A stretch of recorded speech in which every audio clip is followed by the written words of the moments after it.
Halo anak-anak, apa kabar?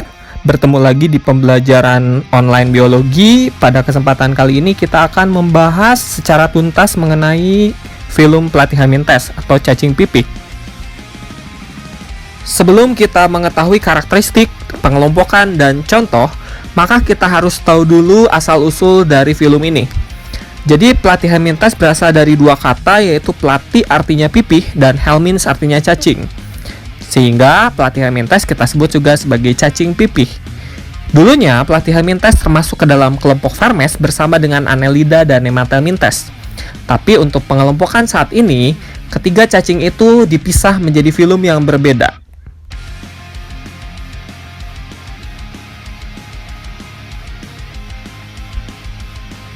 Nah, apa saja yang akan kita pelajari hari ini? Bapak sudah merangkum di slide berikut ya. Jadi yang pertama kita akan membahas mengenai karakteristik. Yang kedua adalah kelas Turbellaria. Yang ketiga kelas Trematoda. Dan yang terakhir, yang keempat itu adalah kelas Cestoda. Ya, kita bahas mengenai karakteristik yang dimiliki oleh anggota filum Platyhelminthes. Yang pertama kita lihat dari struktur tubuhnya. Cacing ini memiliki tubuh pipi dorsoventral dan simetri bilateral. Kenapa disebut pipi dorsoventral? Karena bagian dorsal atau atas dan ventral atau bawah bergabung. Jadi dia sangat tipis. Yang kedua, dia memiliki 3 lapisan tubuh atau tripoblastik, yaitu ekto, meso, dan endoderm. Yang ketiga, tidak memiliki rongga tubuh atau acelomata. Kemudian yang keempat, alat ekskresi berupa sel api atau flame cell, karena ketika dia mengeluarkan zat sisa seperti kobaran api. Kemudian yang 5, sistem saraf tangga tali. Ya, dia punya saraf longitudinal dan transversal, menyerupai tangga tali ya. Yang keenam, tidak punya alat pernafasan khusus, jadi dia bernafas dengan menggunakan permukaan tubuh. Yang ketujuh, reproduksi bisa secara seksual ataupun aseksual. Dan yang kedelapan, pengelompokan kita bagi menjadi 3 kelas. Yang pertama adalah kelas Turbellaria, yang kedua adalah kelas Trematoda, dan yang ketiga adalah kelas Cestoda. Kemudian untuk berikutnya, kita lihat deskripsi dari masing-masing kelas yang ada pada filum Platyhelminthes. Kelas Turbellaria. Hewan yang termasuk ke dalam kelas ini merupakan hewan karnivora yang hidup bebas di perairan atau tempat-tempat yang lembab. Biasanya yang hidup di perairan merupakan indikator terhadap air bersih.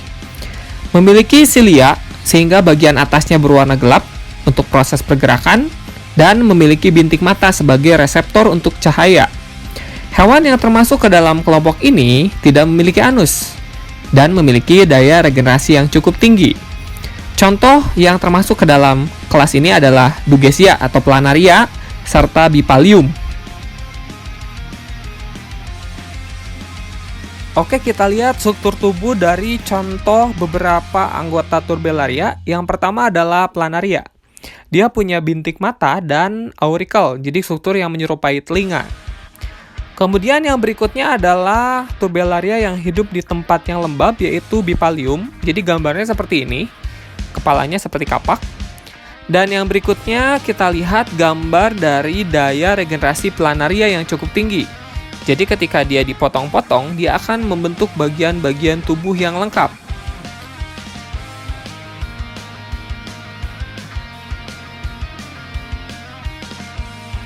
Berikutnya adalah kelas Trematoda. Anggota kelas Trematoda merupakan hewan parasit yang hidup pada hewan vertebrata maupun invertebrata. Tubuhnya tidak punya silia, sehingga bagian luarnya dilapisi oleh kutikula. Pada bagian mulut dilengkapi dengan sakar atau alat penghisap dan gigi dari kitin. Contoh dari kelas ini adalah Fasciola hepatica, Clonorchis sinensis, dan Schistosoma japonicum.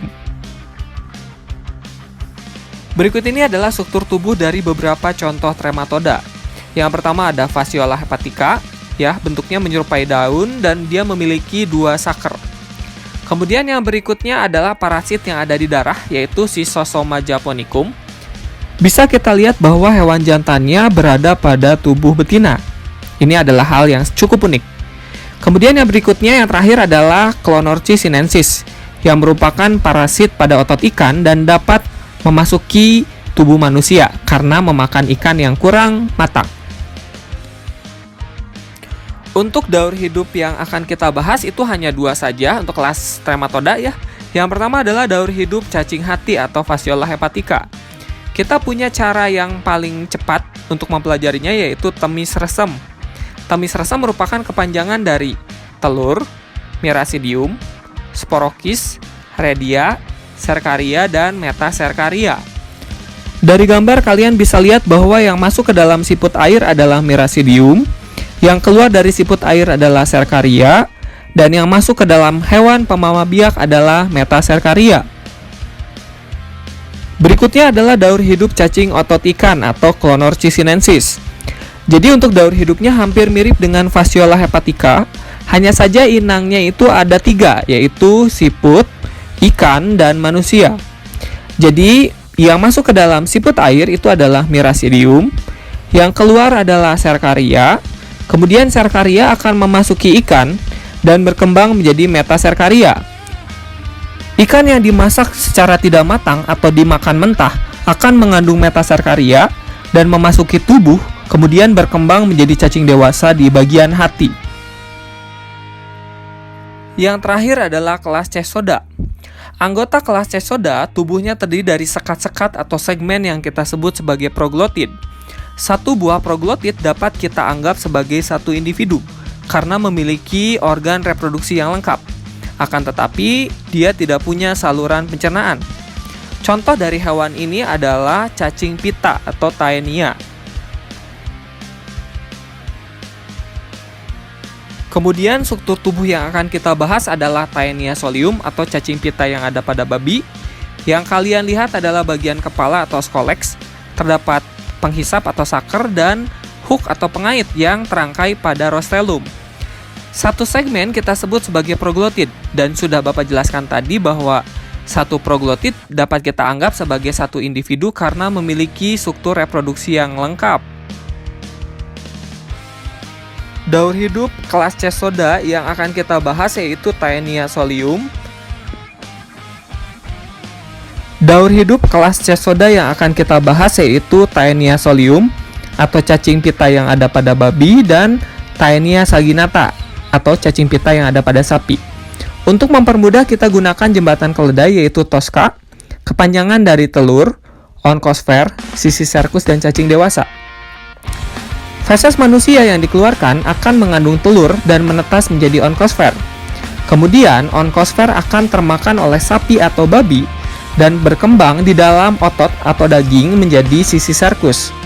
Manusia yang memakan daging sapi atau babi yang kurang matang atau mentah akan mengandung sisi serkus dan berkembang menjadi cacing dewasa di bagian usus halus manusia.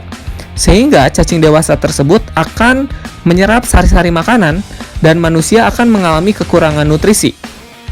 Cacing dewasa yang hidup pada usus halus manusia akan tumbuh dan berkembang, kemudian siap melakukan peristiwa reproduksi. Ciri cacing pita sudah siap reproduksi adalah menghasilkan gamet pada setiap proglotidnya. Kemudian setiap proglotid akan mengandung ratusan bahkan ribuan dari telur cacing pita yang akan dikeluarkan bersama feses manusia. Sehingga daur hidup atau siklus hidup cacing ini akan terus berlanjut. Oke, anak-anak, itu saja untuk pembelajaran biologi pada hari ini. Sampai bertemu pada pembelajaran atau video berikutnya. Tetap semangat dan semoga kalian selalu dalam kondisi sehat.